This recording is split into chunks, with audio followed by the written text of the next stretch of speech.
Willie D Live. Shouts out to Dame Dash. Yeah. What's up with Dame, man? You and Dame still kick it? Dame cool, man. I remember I got a story on Dame too when with Aaliyah. Okay. He was this is before Aaliyah passed. Yeah. We was going into me and my boy DJ Boom at the time. We was going into the World Financial Building. And him and Aaliyah was coming down the steps, the escalator. Yeah. And you know, I never seen her in my life. She was gorgeous, amazing. You know what I'm saying? And I went in and hollered at her and said, "Hey, how you doing, Miss Leah?" He said, "Look at Miss Leah." Like, you know how Dame is. Mm-hmm. Yeah, no cracking jokes. So, you know what I mean? It was kind of. But he was with her. Yeah, he was with her at the time coming down. Right. You know? So, yeah. You know, I kind of blushed a little bit. I was young. Yeah. You know what I'm saying? So did y'all know each other at the time, you and Dame? At the time, I mean, I seen him in the office when I was street teaming. Right. Yeah, you know what I'm saying? Like that. Yep. Yeah. You actually said amazing like Dame would say it. I did? Yeah, it sounded like something Dame would say. It's amazing. I guess the New York thing, huh? Yeah. Respect the Dame, though, man. Yeah. Yeah. Yeah. Respect him. Going back to the Wavy, moving around. Uh-huh. Nipsey Hussle. Nipsey, you worked Nipsey Project. Yes. And you was one of the first dudes to break it in New York. Yes. It was really after you broke it, that's really when people on the East was really starting to jump on that bandwagon. Mm-hmm. You know, tell me how that came to be about. My boy Majesty was working with Sony with Red Pill, Blue Pill. I don't know if you heard of them. Who's that? Red Pill, Blue Pill. They do a lot of different internet stuff. Okay. Yeah. So they was working at Sony. Paul, you know what I mean, and Phil with Majesty. Majesty actually was filming. He filmed Nipsey for 2 years. He left Majesty from my hood, East New York, and he left East New York to go film Nipsey for 2 years. So he got uncut footages of Nip for 2 years from when Nip wasn't. I think when Nip first started rapping to, you know, he wasn't famous yet, to when he got famous. So you can imagine what type of footage is that, right? Raw. Yeah. Raw. Yeah. I called him Baby Nip. Yeah. To what he elevated to. You know, this before the beard. Yeah. You know what I mean? So, and then he just evolved, you know. Could you see it in him at the time? Yeah. Yeah. That's what made me get on the project. Because when they called me, they was like, "Man, we got a box of Nipsey Hussle CDs, a new artist, you know." And he said, "I want you to listen to him." And I listened to him. I was like, damn. I guess I'm talking more of not just the artist side, but just as a man. Could you see that greatness in him as a man, like a? Oh, for sure. Yeah, you for saw sure. that. Nip had a godly spirit. Different. You know what I mean? Straight up gangster, but with a godly spirit. I can't even describe it to you. Like a halo around him. Okay. Humble. Yeah. You know what I'm saying? And yeah, that shit hurt me, bro. I just got chills just talking about it just now because Nip was the last person I thought would be. And I just saw him, Willie. Yeah. I just saw him in Charlotte at the All-Star game. Not probably, I'd say 3 weeks before that. Yeah, it's about around the time that last time I saw him somewhere up in there, around that time.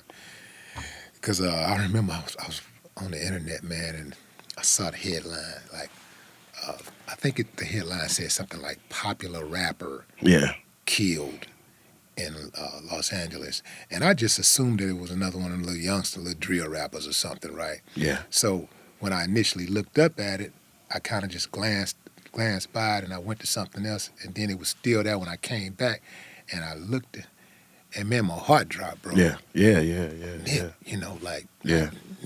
Yeah. Like, what the hell Nip would do to make somebody want to kill Nip? Yeah. You know, Nip was everything that we talk about, that we want a man to be. He was everything that we talk about that's missing in our community and that we need more of in our community. Yeah. He was that dude, like, you know, a family man. You know, he was a grinder, a hard worker. You know, a lawlist. You know, Yeah. He was, you know, he was a builder. Yeah. right? Yeah. He was a facilitator. I still get emotional a little bit, bro. I ain't gonna hold you Yeah. because what he did for us with the gang unity, you know, I'm a Crip myself. Inactive, I'm not active. I'm old. You know, like we was just talking about old heads and what the young boys be calling us OGs and unks and you know what I'm saying? So for me to live through that and for Nip to change that for us, a lot of people don't understand what Nip did for New York gang members as a whole. He kind of unified it. He kind of made us to become accepted because LA is different. LA got their own thing going on. But if you from another state, you're not really accepted in LA like that unless you got LA ties or family members. And he broke that barrier. Yeah. He also made a lot of cats that was in the game stand on business, get serious about standing on business. Mm-hmm. I saw that, like, you know, I was really starting to see dudes, like, for the first time get an LLC. Yeah. Just simple stuff like that. Oh, he'll have you read a book now. Yeah. Yeah. Me and Nip, we used to talk about Educator. We used to talk about that crypto. Mm. You know. I can't remember the name of that crypto that he was first involved with, but I turned him on to the other ones. Wow. Know? Yeah. Wow. Yeah, but Nip was a really, really good dude, a major loss, irreplaceable. Yeah, yeah, we better go to something else right now. Definitely, definitely. When you look at the landscape out there with hip hop, you work with a lot of the what you say with the old heads, and you work with the new cats out there, the now generation. What's the biggest thing that you see? The biggest difference that you see in not just age, but the biggest difference that you see in the way that the youngsters move today as opposed to the way they did, you know, when you first got in the game? It was structured then.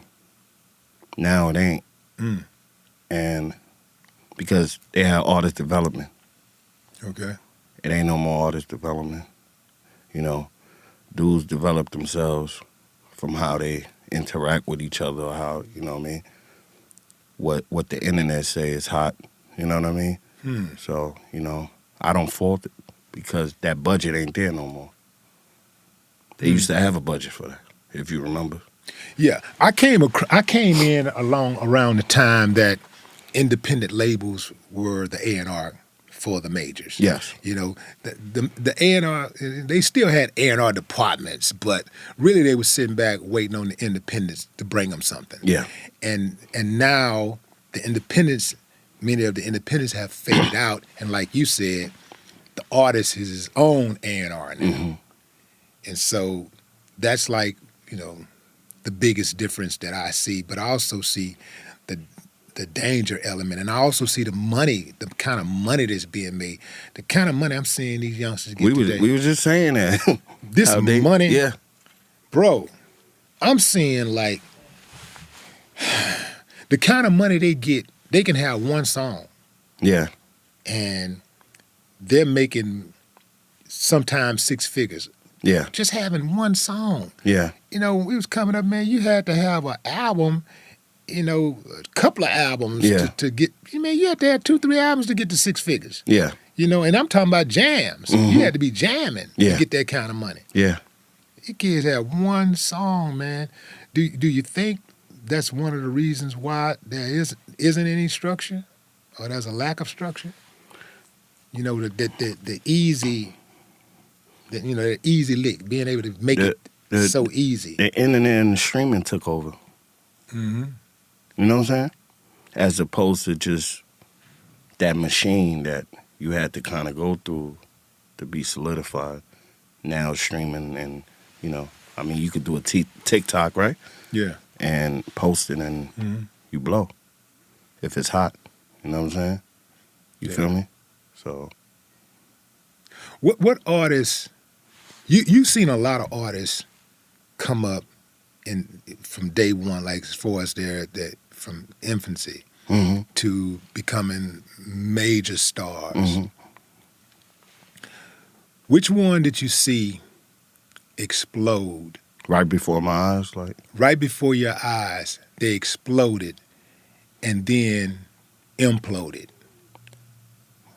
Fabolous.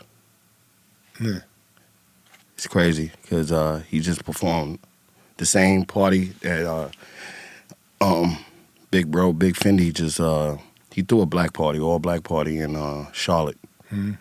This weekend I was there, and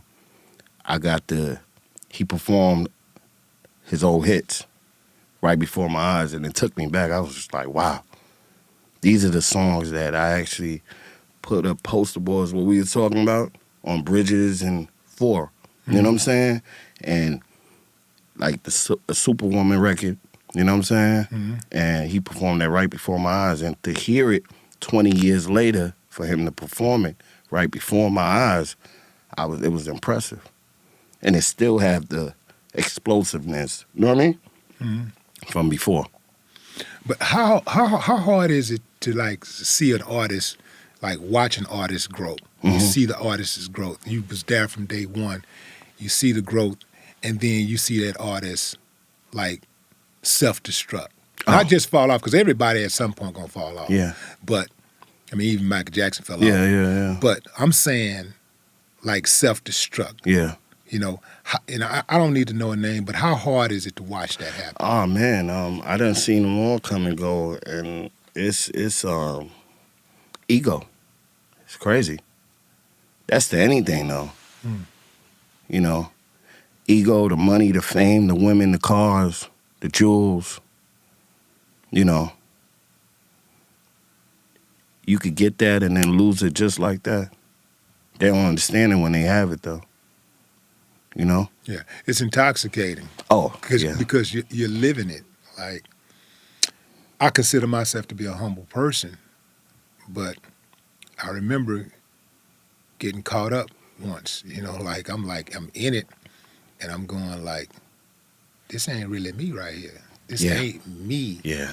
But it's kind of intoxicating when you got a hit record and you can step on stage and you can say boo and people go crazy. Yeah. You know, like you could tell them to do something and they just do it. Yeah. And, you know, you walk through a crowd or you walk inside of a room and you have security just moving people out of the way for you. Just it's coming through. You know, it's parting like the Red Sea. Yeah. And you coming through. Yeah. You know, you get kind of caught up in that. Yeah. Especially when people are not moving fast enough and they're not doing what you want them to do. If somebody get out of line, in your mind, you're like, wait a minute. Don't you see all these hitters around me? You really... Yeah. Next thing you know... Yeah. you done took off on somebody. You know what my dad told me? Never abuse the power that you have. You get what I'm saying? Because fame, fortune will give you power, you know? And you're going to have a lot of people following you because you become a leader. But if you don't know how to lead, what happens? You get what I'm saying?